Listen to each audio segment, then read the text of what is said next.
வணக்கம் மக்களே, சற்றுமுன் கிடைத்த மிக முக்கிய தகவல் ஒன்றை பார்க்க போகிறோம். திமுகவுக்கு பயங்கர பதிலடி கொடுத்த தாவேக, அதிர்ந்து போன திமுக, திடீர் தகவல். இந்த ஒரு தகவலை பற்றி தான் நாம் பார்க்க போகிறோம். தகவலை பார்ப்பதற்கு முன்னதாக நீங்கள் நம்மளுடைய சேனலுக்கு புதிய பார்வையாளர்களாக இருந்தீர்கள் என்றால் மறக்காமல் நம்மளுடைய சேனலை சப்ஸ்கிரைப் செய்து வைத்துக் கொள்ளுங்கள் மக்களே. தற்பொழுது தமிழகத்தில் மிக தீவிரமாக அரசியல் பணிகள் ஒரு பக்கம் நடந்து கொண்டிருக்க, அடுத்ததாக குறிப்பிட்ட கட்சிகளுக்கு மாறி மாறி விமர்சனங்களும் எதிர்ப்புகளும் வருவது அரசியலில் சகஜம்.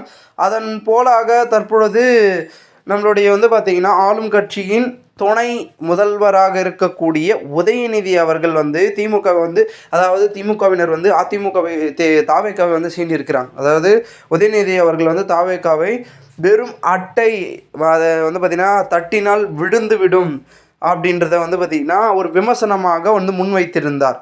அதற்கு பதிலடி கொடுக்கும் விதமாக தாவேகா, அதாவது விஜய் தரப்பில் இருக்கக்கூடிய ஆதரவாளர்கள் தாவேகாவினர்கள் என்ன சொல்லியிருக்காங்கன்னா, பெரும் விதத்தில் பார்த்திங்கன்னா ஒரு பதிலடியை கொடுத்திருக்கிறார்கள்.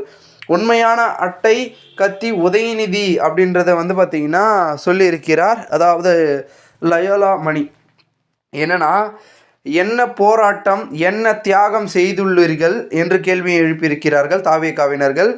எதற்கு உங்களுக்கு திமுக இளைஞரணி பதவி என, அதாவது டெப்யூட்டி சிஎம் உதயநிதிக்கு தாவேகா கொள்கை பரப்பு இணை செயலாளர் லயோலமணி அவர்கள் கேள்வியை எழுப்பியிருக்கிறார். உண்மையான அட்டை கத்தி உதயநிதிதான் என்று கூறியிருக்கிறார் அவர்.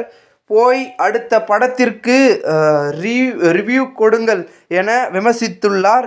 மேலும் எமர்ஜென்சியை பார்த்த திமுக கடைசியில் அதை கொண்டு வந்த இந்திரா காந்தியுடன் அடிமையாக கிடந்தது என்று கூறியிருக்கிறார் தாவேகாவினர்கள். இதனால் திமுகவுக்கு கொஞ்சம் அதிர்வலைகளை ஏற்படுத்தி இருக்கிறது என்றே கூறலாம். ஏனென்றால் தாவேகா திமுகவை இனதான் பார்த்திங்கன்னா ஒரு பக்கம் எதிர்த்து கொண்டிருந்தாலும் கூட திமுகவில் பார்த்திங்கன்னா தாவேகாவுக்கு நெருக்கடிகள் இருக்கிறது என்பதனை அந்த கட்சியினர்களே பார்த்திங்கன்னா ஒரு பக்கம் சொல்லி கொண்டிருக்கிறார்கள்.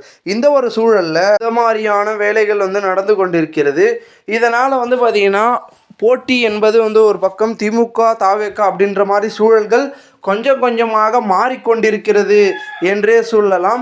சார், அப்படி இருக்கையில் தற்பொழுது தாவேகா அடுத்த கட்டமாக ஒரு பெரும் விதத்தில் அடுத்த புதிய ஒரு வரவை பிம்பத்தை கட்டமைக்க போகிறதாக தகவல்கள் வெளியாயிருக்கிறது. அப்போது தாவேகாவில் விஜய் உதயநிதி என்ற ஒரு போட்டி என்பது 2026 இருக்கும் என்றே சொல்கிறார்கள் அரசியல் நோக்கர்கள். பொறுத்திருந்து பார்க்கலாம் என்ன நடக்கிறது என்பதை. மேலும் இந்த ஒரு தகவலை குறித்த பொதுமக்கள் உங்களுடைய கருத்துக்களை கூறுங்கள். நன்றி, வணக்கம்.